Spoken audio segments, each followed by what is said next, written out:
Assalamualaikum warahmatullahi wabarakatuh. Pada kesempatan kali ini saya akan membahas mengenai Introduction of Cross-Sectional Anatomy.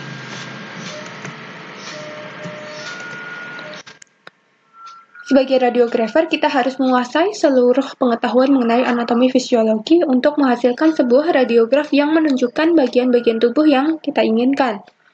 Radiografer harus mempunyai pemahaman umum mengenai sistem-sistem tubuh dan masing-masing fungsinya.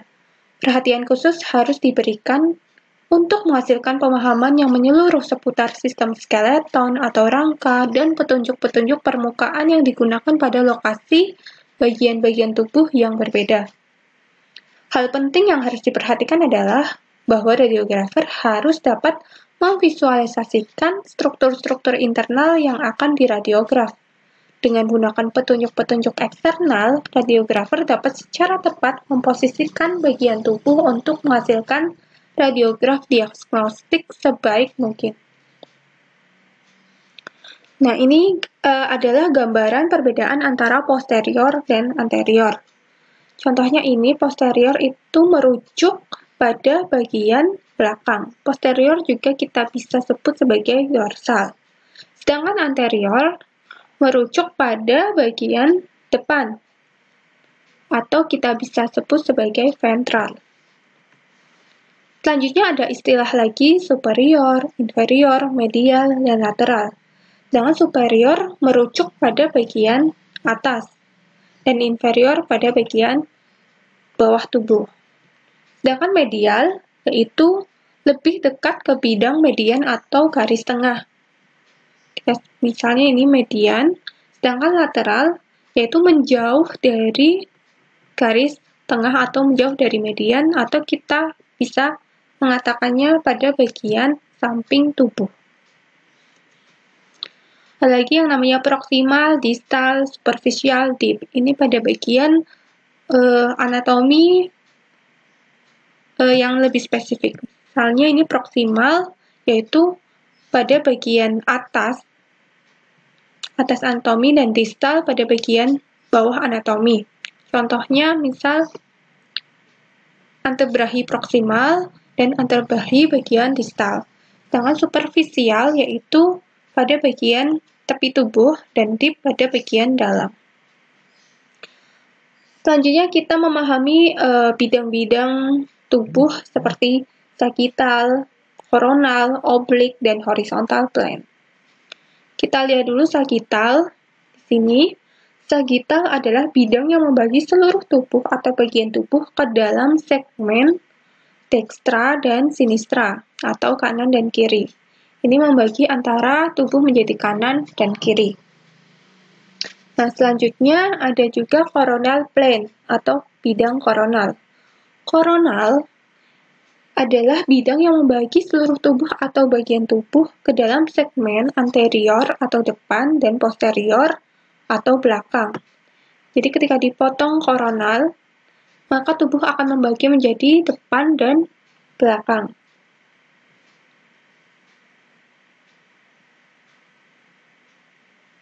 Selanjutnya ada juga horizontal plane, yaitu suatu bidang melintang yang melalui tubuh atau bagian tubuh dan tegak lurus dengan bidang sagittal dan koronal. Nah, ini horizontal plane itu membagi tubuh bagian atas dan bawah. Kita juga sering menyebutnya yaitu aksial. Oblik adalah suatu bidang yang membagi tubuh atau bagian tubuh menjadi dua melewati bagian tubuh pada setiap sudut antara tiga bidang yang dibahas sebelumnya, yaitu sagittal, koronal, dan horizontal. Jadi bisa membagi tubuh misalnya aksial oblik, sagittal oblik, atau koronal oblik. Nah, ini sama ya, pembagian antara sagittal, koronal, dan aksial atau transversal atau horizontal. Nah, ini contohnya perbedaan oblik transversal atau oblik aksial dan potongan aksial tanpa oblik.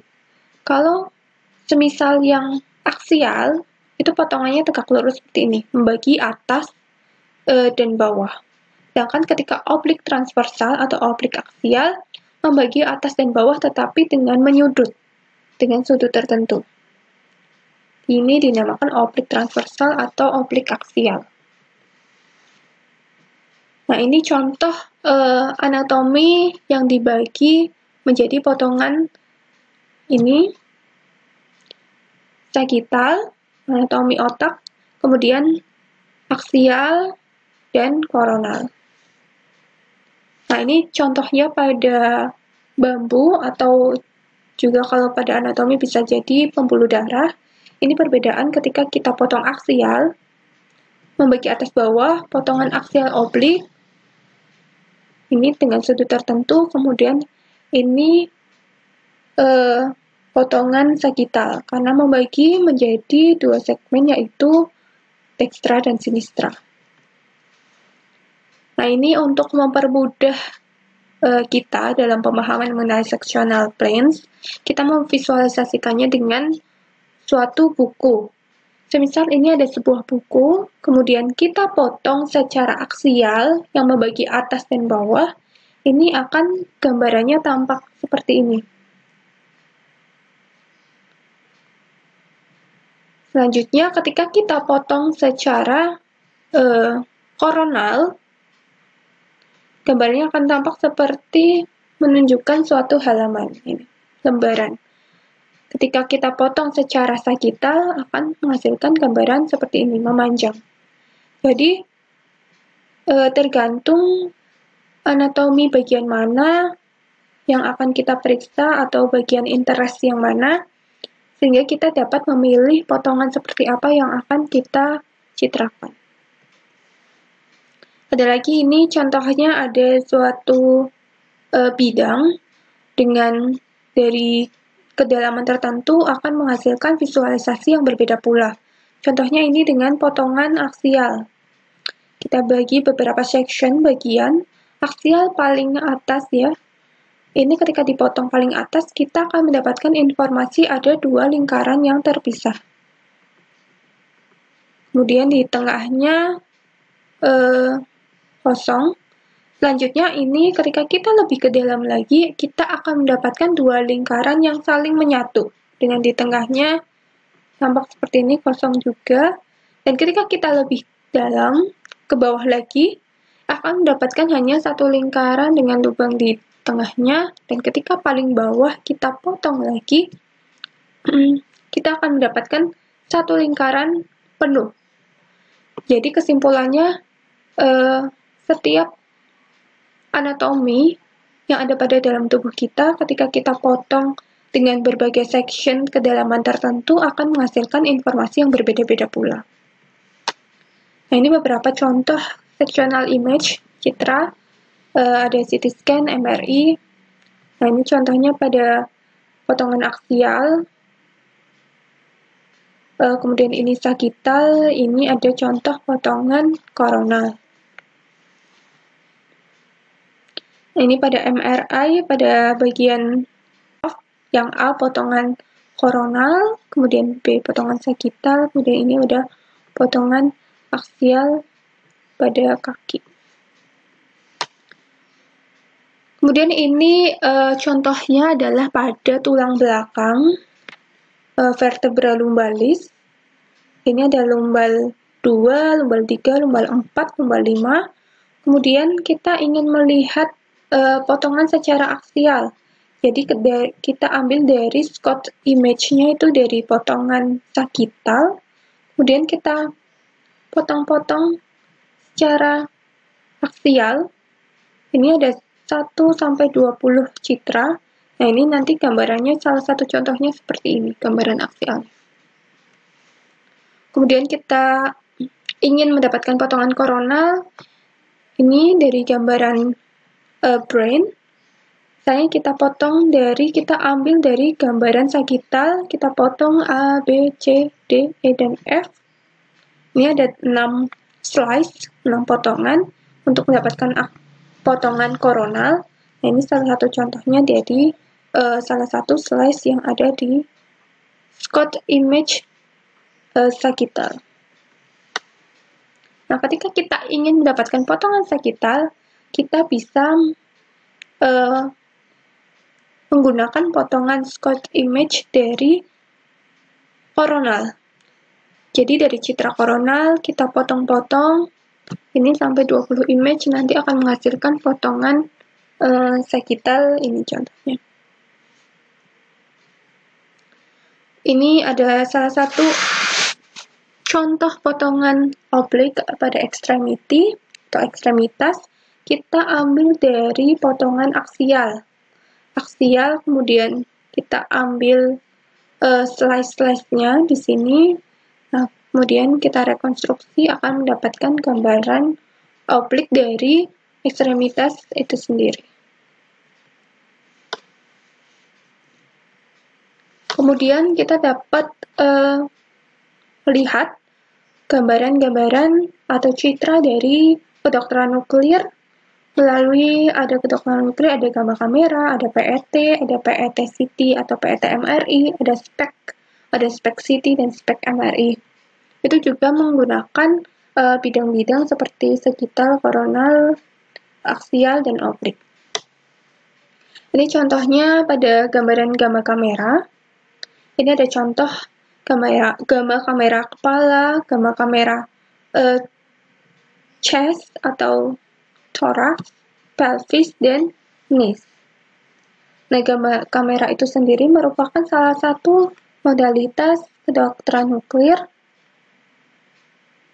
yang untuk mengolah radiasi gamma dari tubuh manusia untuk dapat dijadikan dalam bentuk gambaran guna untuk keperluan suatu diagnostik. Biasanya menggunakan radioaktif sebagai tracernya. Selanjutnya ada citra PET. PET bisa PET sendiri, atau kita kombinasikan PET dengan MRI, PET MRI, atau kita PET kombinasikan dengan PET CT. Jadi ketika PET sendiri kita akan melihat seperti ini, tampak gambaran fungsional selnya. Ketika dikombinasikan dengan MRI, akan menghasilkan gambaran yang lebih jelas dan lebih informatif. Begitu pula dengan CT scan. Ini gambaran CT, kemudian PET dikombinasikan menjadi PET CT scan. Nah, PET sendiri yaitu merupakan positron emisi tomografi yang merupakan alat diagnostik imaging medis yang paling canggih di dunia saat ini. Satu-satunya teknologi yang menggunakan cara anatomi untuk melakukan pemeriksaan imaging terhadap fungsional, metabolisme, reseptor tubuh, dan mendeteksi dengan tepat tanpa melukai tubuh pasien itu sendiri. Nah, dapat mengetahui keberadaan lesi kanker yang kecil maupun yang besar dan mendeteksi dini kanker pada stadium awal, dan tingkat kecermatan diagnosisnya dapat hampir mencapai 90%. Karena pada PET sendiri memiliki kemampuan diferensiasi dan sensitif yang cukup tinggi.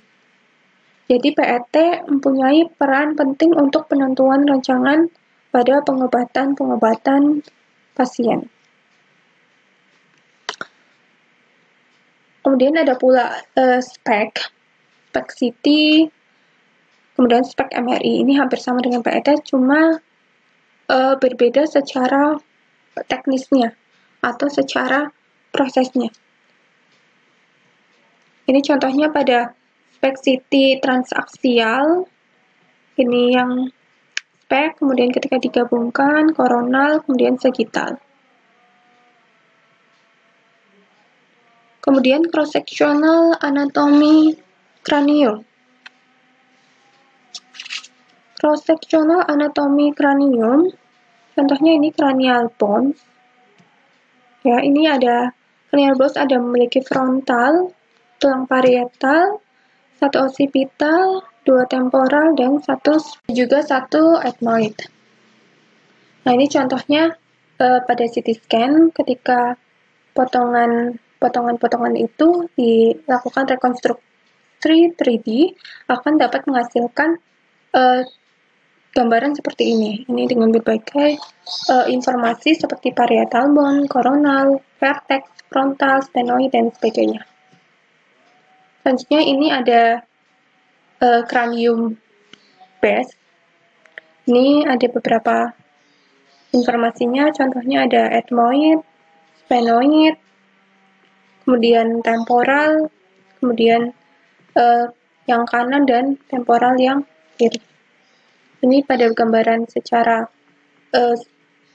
sagittal, kemudian kita potong secara aksial akan tampak seperti ini dengan potongan yang sama.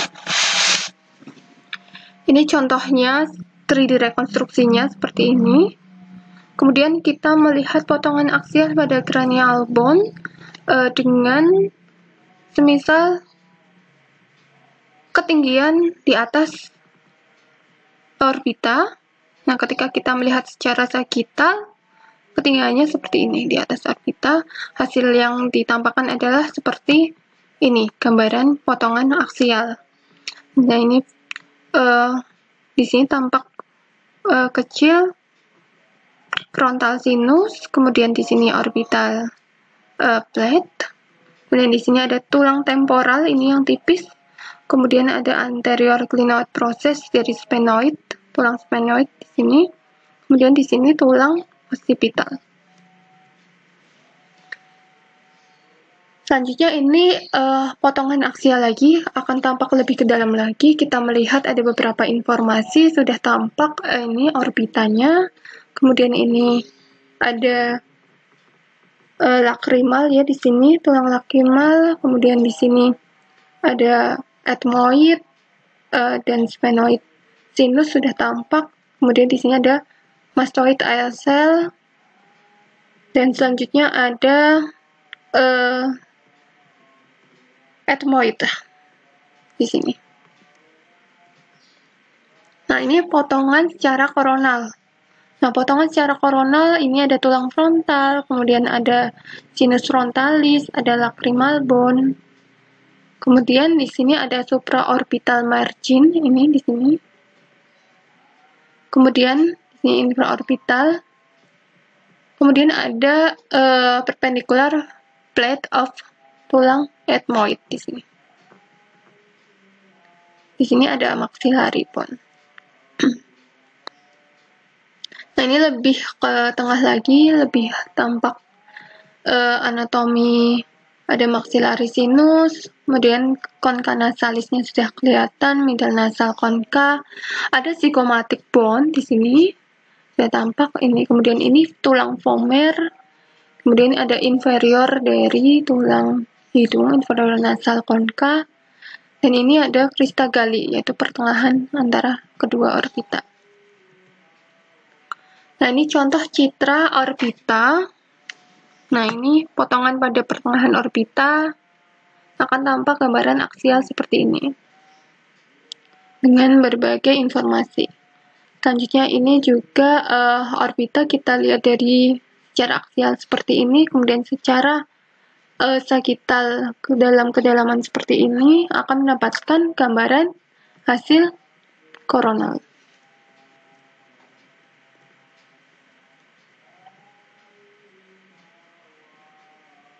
Nah, ini untuk melihat potongan kita lebih fokus di inferior orbita. Nah, untuk inferior orbita ini bisa dilakukan dengan oblik. Nah, oblik ini akan memperlihatkan berbagai informasi dari misalnya ini sinusnya, sphenoid, ethmoid, kemudian crater wings, foramen opticum, kemudian foramen spinosum, kemudian ini ada carotid canalis, yang kecil di sini ada jugular fossa, dan anatomi yang lainnya ini jugular.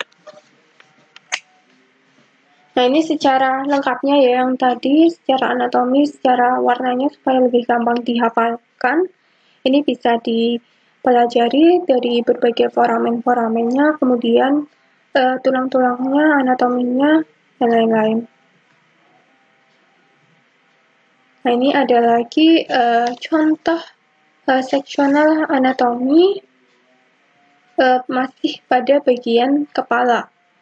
Nah, ini ada tulang sinus spinosus, kemudian ini tadi seperti greater wing sphenoid, foramen oval, kemudian yang kecil foramen spinosum, ada condylus, kemudian ini tulang yang belakang yaitu tulang occipital. Jadi ini kan R ini kanan, L ini kiri, ini bagian anterior, ini bagian posterior.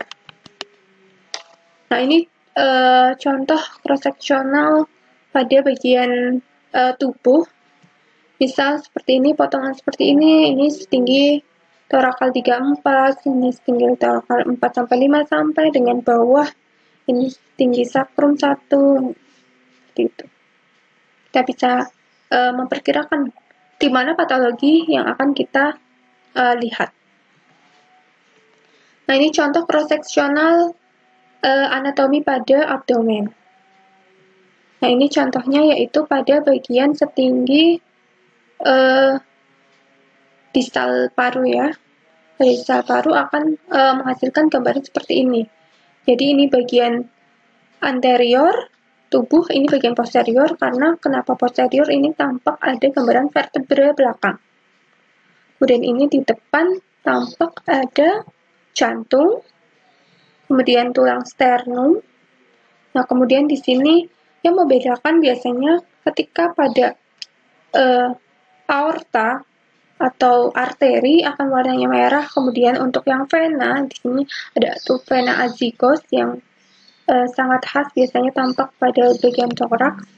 Vena azygos berwarna biru, seperti itu. Jadi yang merah itu arteri, yang biru itu vena. Nah, ini ada bagian-bagian lain seperti mediastinum, kemudian ada ventrikal kanan, ventrikal kiri, atrium kanan, dan atrium kiri, dan sebagainya. Nah, ini gambaran selanjutnya masih pada bagian abdomen. Kalau ini bagian abdomen ya, tadi bagian toraks. Nah, ini pada bagian abdomen ini tampak ini diafragma. Kemudian yang ini adalah liver bagian kiri, kemudian ini inferior vena cava di sini, kemudian di sini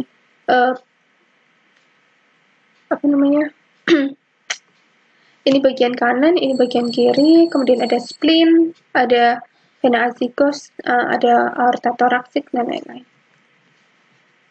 Ini lebih ke dalam lagi karena nanti di sini akan tampak ya, sudah tampak usus-usus di sini.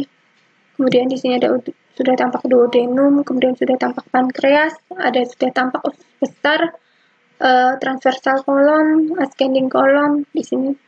Pada bagian di sini kolon-kolonnya sudah tampak. Ini berarti potongannya lebih ke bawah daripada yang tadi. Nah, ini potongan antara pada setinggi lumbal 2 atau lumbal 3. Di sini akan tampak gambaran.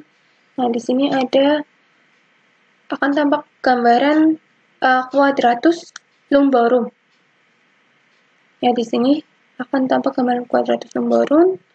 Kemudian yang ini adalah miliknya tulang belakang, yaitu spinal cord.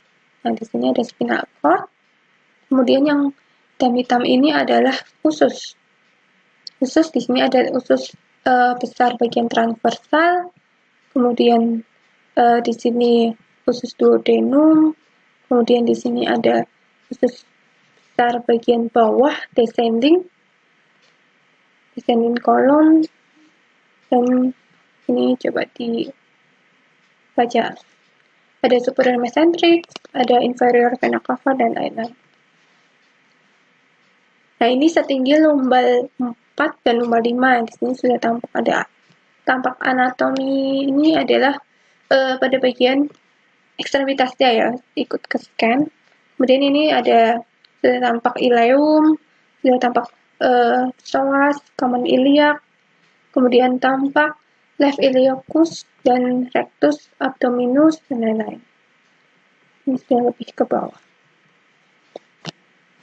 Nah, ini lebih ke bawah lagi, tampak sakrum setinggi sakrum 4. Nah, ini sudah tampak paling bawah, yaitu sudah tampak rektum di sini ya, rektum.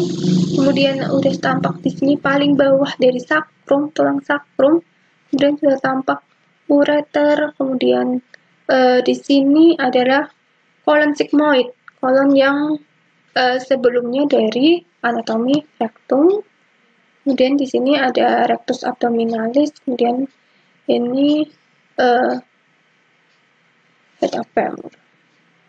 Nah, sekian presentasi dari saya mengenai Introduction of Cross-Sectional Anatomy. Terima kasih.